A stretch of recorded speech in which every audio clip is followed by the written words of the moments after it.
এখানে আমি আমার অনেক হিন্দু মা বোনদের দেখছি। এটা আজকে আমাদের ব্যর্থতা। 50 বছর স্বাধীনতা হয়ে যাওয়ার পরেও আজকে দেশে কোনো গন্ডগোল হলেও আমার হিন্দু মা বোনদের বুক আটকে উঠে। দেশে কোনো ধরনের অরাজকতা হলেই যে কোনো হিন্দু মন্দিরের সামনে সবাই দাঁড়িয়ে যায়, হয়তো হিন্দুর মন্দির ভাঙবে। এখন ইসলাম কোনোদিনও এটা বলে না। আপনারা ভালো করেই জানেন, যারা নির্বাচনের সময় আপনাদের পূজা মণ্ডপে যায় তারাই সুযোগ পেলে আপনাদের পূজা মণ্ডপ ভাঙবে।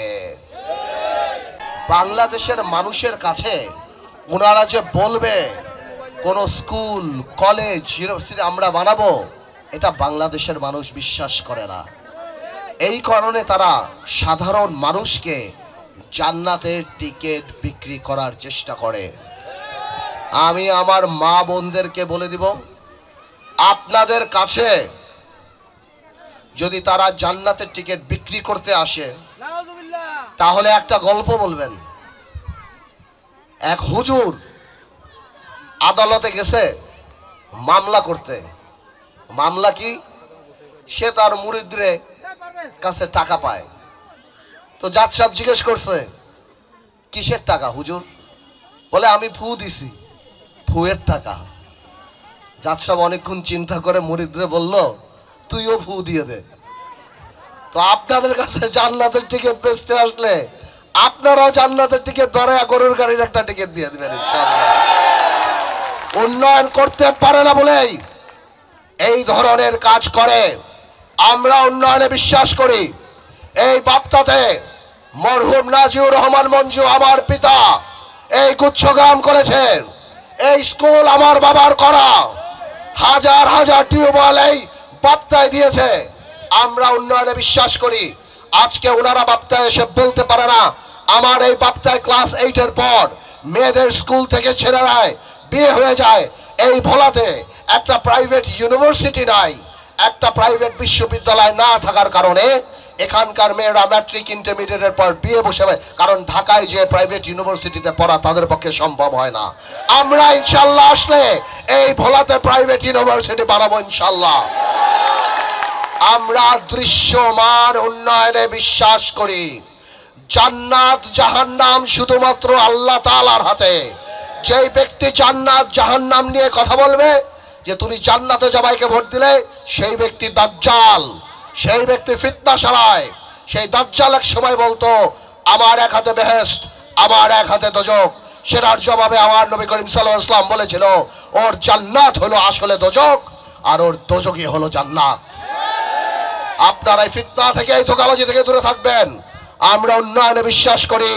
এখানে যারা তরুণ সমাজ আছে তারা জানো না, 1987 সালে আমার বাবা যখন মন্ত্রী ছিল তখন মরহুম নেতা নাজিউর রহমান মঞ্জু এই ভোলার রাস্তায় যখন হাঁটতো আর উন্নয়ন তার পিছে পিছে হাঁটতো। যেখান দিয়ে যেত পানির কল লেগে যেত। স্কুল কলেজ মসজিদ মাদ্রাসা এমন কোন জায়গা নাই যেখানে উন্নয়ন হয় নাই। মনে রাখতে হবে, আজকে জামাতের প্রার্থী যেখানে দাঁড়িয়ে যে রাস্তায় দাঁড়িয়ে সমালোচনা করে সেই রাস্তাটাও আমার বাবার করা। আমার সৌভাগ্য দেশ নেত্রী খালেদা জিয়া আমাকে পাশে বসিয়ে রাজনীতি করায়। তখন থেকে আজকে পর্যন্ত 17 বছর অনেক কষ্ট করেছি, জেলে গিয়েছি, রিমান্ডে ছিলাম। ইচ্ছা করলে পারিবারিকভাবে অনেক সুবিধা নিতে পারতাম, কিন্তু নীতি আদর্শে অটল ছিলাম। কোনদিনও জনগণের বাইরে যাই নাই। যেই ট্রেনে জনগণ উঠে নাই পার্থ সেই ট্রেনে কোনোদিন উঠে নাই। আজকে 17 বছর পর আমরা একটা ভোট দেওয়ার সুযোগ পেয়েছি, কিন্তু হারিয়েছি দেশ নেত্রীকে। এই দেশ নেত্রী এই গণতন্ত্রের জন্য এত যুদ্ধ করেছিল, এত কষ্ট করেছিল। আজকে জাতীয়তাবাদী শক্তির কেন্দ্রবিন্দু জনাব তারেক রহমান, উনি আজকে বিএনপির দায়িত্বে আছেন। আপনাদের মাথায় রাখতে হবে, আপনাদের হৃদয় ধারণ করতে হবে, জিয়াউর রহমান সাহেবকে ভোট দিয়ে আপনারা ঠকেন নাই, বেগম জিয়াকে ভোট দিয়ে আপনারা ঠকেন নাই, তারেক রহমানের দানের শীর্ষ ভোট দিয়ে আপনারা ঠকবেন না। আমরা জোটের প্রার্থী, আমাদের মার্কা গরুর গাড়ি। গরুর গাড়ি আর ধান, ধান কেটে গরুর গাড়িতে যে দুই মার্কা একসাথে জামাত ইসলামের বিরুদ্ধে দাঁড়াবে এখানে ইনশাআল্লাহ। ভাইয়েরা আমার, এখানে আমি আমার অনেক হিন্দু মা বোনদের দেখছি, এটা আজকে আমাদের ব্যর্থতা। 50 বছর স্বাধীনতা হয়ে যাওয়ার পরেও আজকে দেশে কোনো গন্ডগোল হলেও আমার হিন্দু মা বোনদের বুক আটকে উঠে।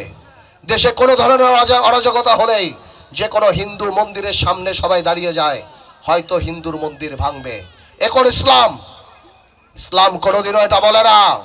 আপনারা ভালো করেই জানেন, যারা নির্বাচনের সময় আপনাদের পূজা মণ্ডপে যায় তারাই সুযোগ পেলে আপনাদের পূজা মণ্ডপ ভাঙবে। আপনাদের মনে রাখতে হবে, এই লড়াই আপনাদের অস্তিত্বের লড়াই। একটা গ্রুপ, একটা গোষ্ঠী, তারা বিশ্বাস করতে পারে না বাংলাদেশের আকাশের নিচে হিন্দু মুসলমান ভাই ভাই হিসাবে একসাথে থাকতে পারে। তাদের এটা বিশ্বাস করতে কষ্ট হয়। সুতরাং আপনাদেরকে আমি পরিষ্কার করে বলতে চাই, আপনাদের নিরাপত্তার জন্য আপনারা ভোট কেন্দ্রে যাবেন। আপনারা আপনাদের আত্মীয় স্বজনকে নিয়ে ভোট কেন্দ্রে যাবেন। আপনাদের মা বোন ভাই যারা আছে, আত্মীয় স্বজনের সাথে টেলিফোনে যোগাযোগ করে ভোট কেন্দ্রে যে গরুর গাড়িতে ভোট দিয়ে এটা প্রমাণ করবেন এই স্বাধীনতা যুদ্ধে 1971 সালে মুসলমানের পাশাপাশি হিন্দু অনেক মানুষ মারা গিয়েছিল। এই দেশ হিন্দু মুসলমান সকল ধর্মের দেশ। এটা এমন দেশ বাংলাদেশ যেখানে মানুষ হিন্দু মুসলমান সবাই একসাথে একই ছাদের নিচে একই আকাশের নিচে নির্ভয় থাকতে পারে। আমরা আমাদের মঞ্চে যারা, আমরা কখনো কারো ওপর অত্যাচার করিনি। আজকে যারা তরুণরা আছেন এখানে, আপনাদের মুরব্বীদের কাছে যে জিজ্ঞেস করেন 86 সাল থেকে আজকে পর্যন্ত আমাদের পরিবার এখানে রাজনীতি করে, আমরা কখনো কারো নামে একটা মিথ্যা মামলা দেইনি। আমরা কখনো জমি দখল করি নাই, আমরা কখনো টেন্ডারবাজি করি নাই।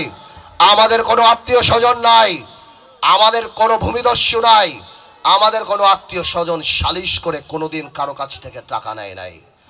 আজকে এই যে ভোলার জামাত ইসলামী যারা, আমি পার্টিকুলারলি বলছি নির্দিষ্ট করে, ভোলায় যারা জামাত ইসলামী করেন, গত 40 বছরে কখনো কি দেখেছেন মানুষের কোনো কষ্টে, কত বন্যা, কত খরা, কত পানি, কত করোনা, জীবনে কোনোদিন তারা মানুষের পাশে দাঁড়িয়েছে?